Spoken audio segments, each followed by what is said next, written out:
Hello बच्चों, तो कैसे आप लोग? बढ़िया, चलिए बढ़िया रहिए। तो जैसे कि एमपी बोर्ड में 3 चैप्टर फिजिकल केमिस्ट्री के हैं जहां से एनसीईआरटी वाले न्यूमेरिकल्स आते हैं, उनमें से हम 12-13 न्यूमेरिकल आप लोगों से डिस्कस करेंगे 5-5 करके, ज़्यादा लोड नहीं होगा।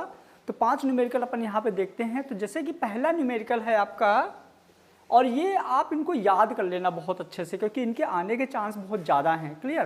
तो जैसे कि यहाँ पे हम देख रहे हैं अपना पहला न्यूमेरिकल है, calculate the mole fraction of ethylene glycol. Ethylene glycol का मोल फ्रैक्शन कैलकुलेट करना है in a solution containing 25% of ethylene glycol by mass. By mass की बात करें तो वेट के अकॉर्डिंग हम देखेंगे।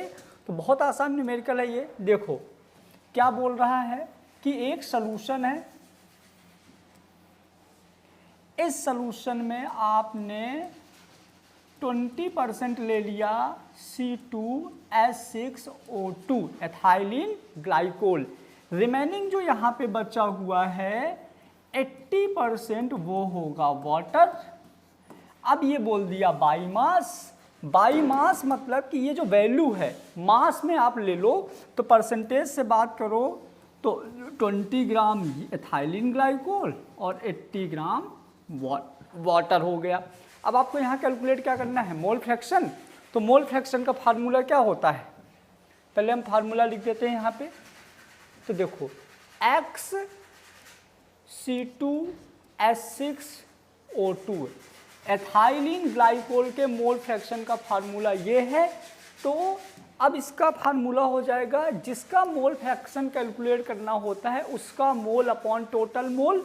तो यहाँ पे हो जाएगा N C2H6O2 N C2H6O2 plus N H2O। मतलब एथाइलिन ग्लाइकोल का मोल प्लस वाटर का मोल, ये हो जाएगा एथाइलिन ग्लाइकोल का मोल फ्रैक्शन। क्लियर? तो चलो अब इधर देख लो पहले। अब यदि आपको मोल फ्रैक्शन कैलकुलेट करने हैं तो पहले इन दोनों के मोल चाहिए।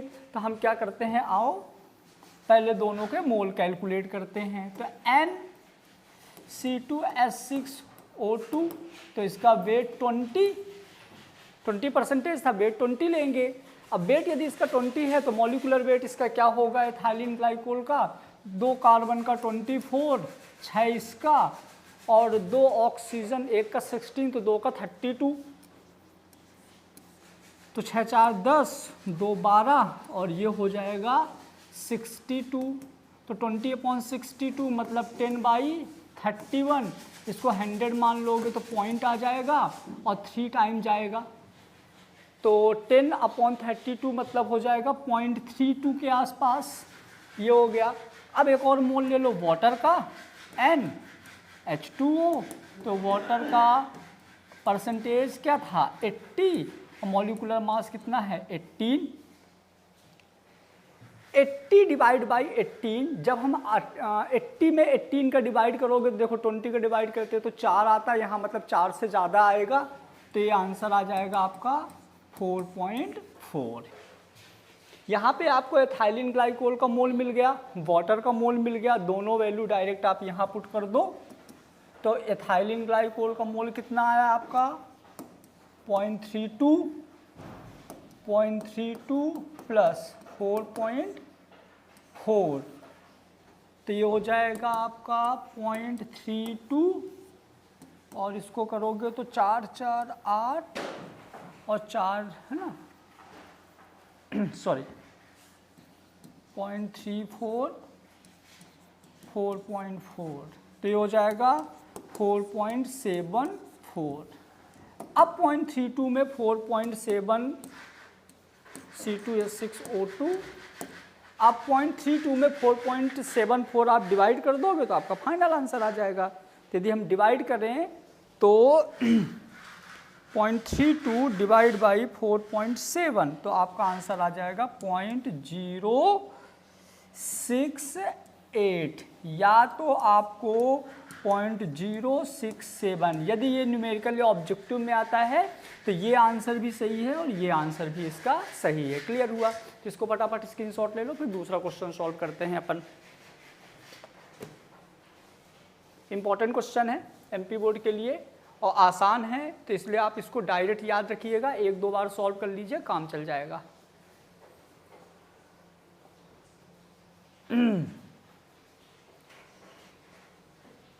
चलिए दूसरा क्वेश्चन क्या है, calculate the molarity of a solution containing 5 gram of NaOH in 450 ml of solution. Clear, मतलब कि क्वेश्चन ये है आपका कि यहाँ पे एक कंटेनर है, इस कंटेनर में भैया 450 ml सोल्यूशन है और इसी में हमने डाल दिया 5 ग्राम NaOH जो कि सॉल्यूट है। कैलकुलेट क्या करनी है, मोलरिटी। तो मोलरिटी का प्रॉपर फार्मूला क्या होता है, मोलरिटी इक्वल टू, आपको एग्जाम में कैसे लिखना है चलो वो बता देते हैं। क्लियर, एग्जाम में कैसे लिखना है आपके एमपी बोर्ड के, यहाँ पे वो भी डिस्कस कर लेते हैं। तो सबसे पहले आप लिखोगे बेटा गिवन, यहाँ पे लिखो WB वेट ऑफ सॉल्यूट 5 ग्राम, फिर MB molecular weight of solute 840 होगा। कैसे, देखो ये सॉल्यूट NaOH है तो सोडियम को होता है 23, ऑक्सीजन का 16, हाइड्रोजन का 8, इसको प्लस करोगे तो हो जाएगा 40। ठीक है, उसके बाद आपको VmL, तो ये दिया है 450 ml। ठीक है, तो ये आपके जितने फार्मूले में है इतनी वैल्यू आपको गिवन है और जो कैपिटल M मोलरिटी आपको कैलकुलेट करने हैं। पहले आपने लिख दिया गिवन, अब इसको हम करेंगे सॉल्व। आओ, जैसे ही हम इसको सॉल्व करेंगे तो पहले लिखेंगे मोलरिटी का formula WB upon MB into 1000 upon VmL। आइए, तो यहाँ पे देखो मोलरिटी कैलकुलेट करने हैं आपको। WB वेट ऑफ सॉल्यूट क्या दिया है, 5 ग्राम, मॉलिकुलर वेट इसका 40 है, ऊपर आ गया 1000, वॉल्यूम इसको 450 है, ml में है इसलिए ऊपर अपन ने क्या लिया 1000 लिया। तो यहाँ से 5 8 बार जाएगा, 0 से 0 कैंसिल, ऊपर बचा 100, नीचे बचा 8 इंटू 45। अब ये देखो 5 से कटेगा तो 5 20 और 9, 5 9 और 8। क्लियर, अब ये 2 से कटेगा, 10 दूना 20, 2 चौको 8, 5 2, तो आ गया 5/18। 5 डिवाइड बाई 18। अब यदि आप 5 डिवाइड बाई 18 कर दोगे तो आपका आंसर आ जाएगा 0.27। क्या आंसर आ गया, 0.27, और ये मोलरिटी है तो यूनिट लिख दोगे आप मोल पर ml या लीटर या मोलर। क्लियर, तो आप यूनिट लिख दोगे मोल पर ml या मोल पर लीटर या मोलर, इसकी हो जाएगी क्या, यूनिट। तो ये हो गया आपका सेकेंड न्यूमेरिकल। इसका भी आप स्क्रीनशॉट ले लो, कुछ डाउट हो तो कमेंट बॉक्स में कमेंट कर देना। क्लियर, जल्दी ले लो।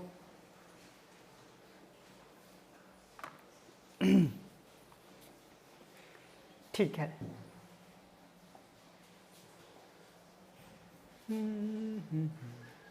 एक और बढ़िया क्वेश्चन है आपके,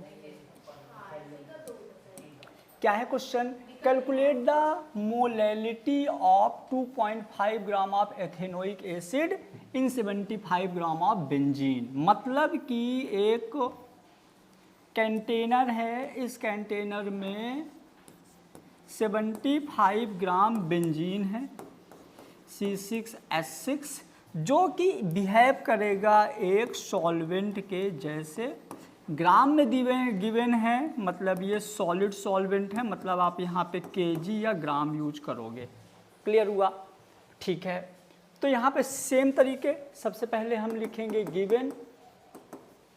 गिवन में आपको दिया है WB सॉल्यूट 2.5 ग्राम, एथेनोइक एसिड है,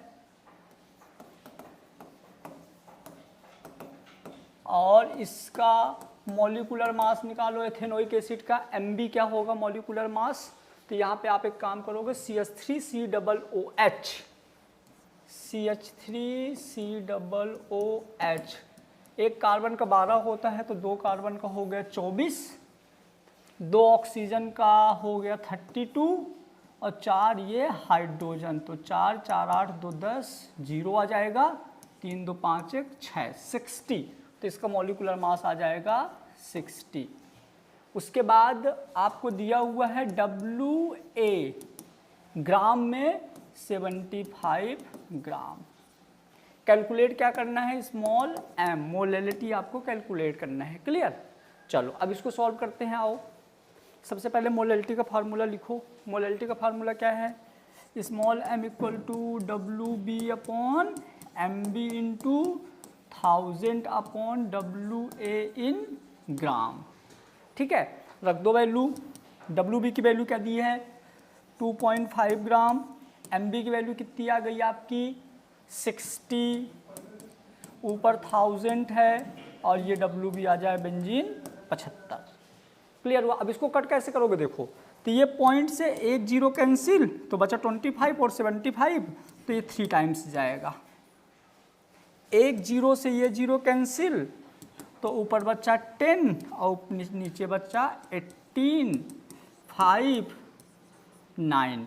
अब 5 डिवाइड बाई 9 कर दो बहुत आसानी से, कितना हो जाएगा, तो आंसर आ जाएगा आपका 0.55 मोलल। यूनिट क्या होगी इसकी, मोलल या मोल पर केजी, इसकी यूनिट हो जाएगी मोल पर केजी। तो ये हो गया आपका न्यूमेरिकल नंबर 3। इसको भी आप नोट कर लीजिए, बहुत छोटे छोटे न्यूमेरिकल्स आपके एग्जाम में आएंगे और बहुत इंपॉर्टेंट है ना, तो जल्दी से आप इसको भी नोट कर लो। कुछ डाउट हो तो आप बता देना, कमेंट बॉक्स में कमेंट कर देना। ले लिया स्क्रीनशॉट, ठीक है।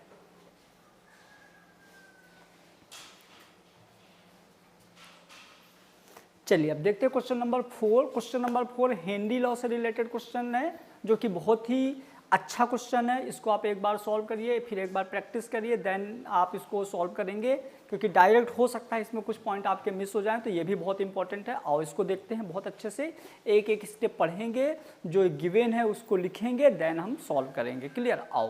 तो क्या लिखा हुआ है, if N2 gas is bubble through water at 290 kelvin, how many millimole of N2 gas would dissolve in 1 liter of water। यहाँ पे पूछा है कितने मिलीमोल नाइट्रोजन गैस 1 लीटर पानी में डिसॉल्व हैं। Assume that N2 exert a partial pressure, मान लो ऐसा है कि आप एज्यूम कर रहे हो कि जो नाइट्रोजन है वो जो पार्शियल प्रेशर एक्सर्ट करता है, निकालता है, तो वो है 0.987 बार। मतलब यदि हम गिवन की बात करें तो PN2 है 0.987 बार।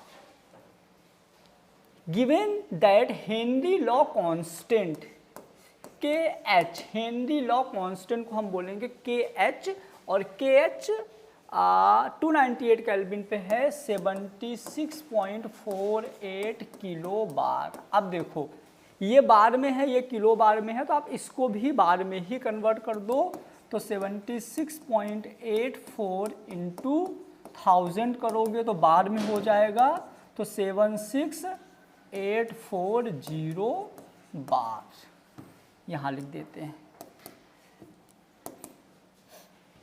किलो बार में है तो 76840 बार। क्लियर, तो ये हो जाएगा आपका हेनरी कांस्टेंट बार में। अब यदि आपको याद होगा हेनरी कांस्टेंट का जो फार्मूला था, तो क्या था, ये जो प्रेशर होता है वो मोल फ्रैक्शन के डायरेक्टली प्रोपोर्शनल होता है। यदि आपको याद होगा तो pressure of N2 directly proportional to XN2, Henry constant के डायरेक्टली प्रोपोर्शनल होता है, तो P nitrogen is equal to K Henry constant XN2। समझ गए। यहाँ से आप क्या निकालो, ये दोनों वैल्यू गिवन है, तो आप नाइट्रोजन का पहले मोल फ्रैक्शन कैलकुलेट कर लो, फिर मोल फ्रैक्शन से अपन मोल निकाल लेंगे। तो कैसे होगा देखो, XN2 is equal to PN2, pressure of nitrogen divide by Henry constant, है ना। अब यहाँ पे देखो प्रेशर ऑफ नाइट्रोजन कितना है, प्रेशर ऑफ नाइट्रोजन 0.987 और हेनरी कांस्टेंट कितना है 76840। अब आप इसको डिवाइड कर दो, जैसे ही आप इसको डिवाइड करोगे तो क्या आ जाएगा, इसका आंसर आ जाएगा 1.29 इंटू 10 की पावर -5। तो आपका XN2 मतलब कि नाइट्रोजन का मोल फ्रैक्शन कितना आ गया 1.29 इंटू 10 की पावर -5। जब आप इसको इसमें डिवाइड करोगे तो आपका ये आंसर आएगा, आप कैलकुलेटर से करके चेक कर सकते हैं। क्लियर। लेकिन आपसे पूछा क्या है, यहाँ से आपको पूछा है how many millimole of nitrogen. क्या पूछा है, नाइट्रोजन के मोल। तो आपने मोल फ्रैक्शन निकाला, अब आप निकालोगे इसके मोल। तो मोल कैसे निकालोगे, तो देखो मोल फ्रैक्शन का formula XN2 is equal to NN2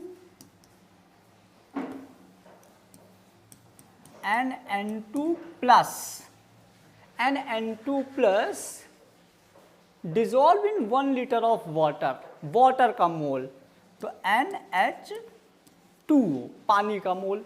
अब पानी का मोल कितना होता है, वाटर का मोल तो फिक्स है 55.5, तो यहाँ पे हो जाएगा XN2 is equal to NN2 upon NN2 plus NH2O, value रख देते हैं डायरेक्ट।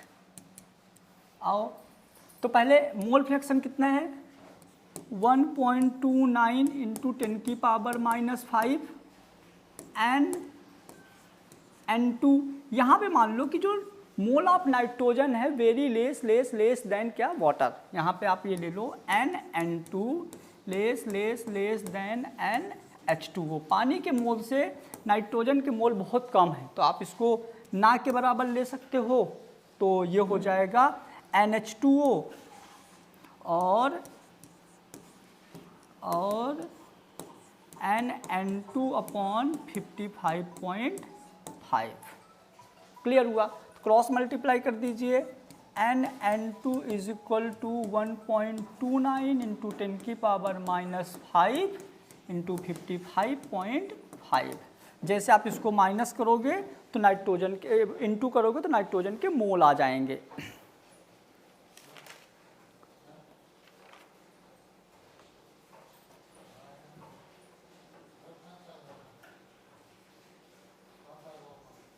करो इंटू 1.29 इंटू 55.5, तो ये आ जाएगा आपका 71.595। ये आ गए आपके नाइट्रोजन के मोल। किसके मोल आ गए, ये नाइट्रोजन के मोल आ गए। लेकिन आपको क्या करना है, मिली मोल निकालना है। तो मिली मोल निकालोगे तो अपना 10 की पावर -3 से इंटू हो जाएगा, तो 0.71.595 इंटू 10 की पावर -3, तो मिली मोल हो जाएगा, आपका आंसर आ जाएगा।